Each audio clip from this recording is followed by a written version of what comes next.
Hi good morning. இவங்கள morning evening மாடியில் கூட்டிகிட்டு வந்து நடக்க வைக்கிறது எனக்கு ஒரு பெரிய சேலஞ்சிங். பிகாஸ் நைட் தூங்கும் போதே சொல்லிவிடுவேன், மம்மி மார்னிங் என்னை எழுப்பிடாதீங்க, எனக்கு இடுப்பு வலிக்குது, கை வலிக்குதுன்னு. அஃப்கோர்ஸ் இவங்களுக்கு கண்டிப்பாக அந்த ஸ்ட்ரகிள் இருக்க தான் செய்யும். இருந்தாலும் அவங்க சொல்லும்போது நம்ம அப்படியே விட்டுற முடியாதுல்ல. அவங்கள மேலே எப்படியாவது கூட்டிகிட்டு வந்து வாக் பண்ண வைக்கிறது, யோகா பண்ண வைக்கிறது. அதுவும் இல்லாமல் இவங்களை கவனிக்கிற அந்த ஒரு இதில் என்னை கவனிக்க மறந்துட்டேன்னு நினைக்கிறேன். குல்லா படம் மேலே வரதுனால த்ரோட் இன்ஃபெக்ஷன் பண்ணி ஒத்துக்கல. இவங்க மேலே வந்து யோகா பண்ணிவிட்டு இந்த ஃப்ளார்ஸு புதுசாக செடியெல்லாம் வந்திருக்கலாம் வேடிக்கை பார்த்துட்டு மைண்ட் ரெஃப்ரெஷ்ஷாக கீழே இறங்குறாங்க.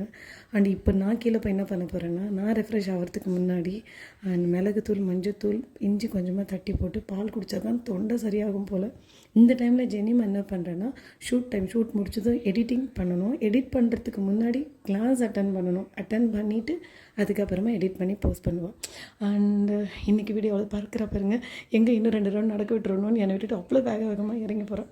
ஓகே காய்ஸ், நாளைக்கு பார்க்கலாம். தேங்க்யூ.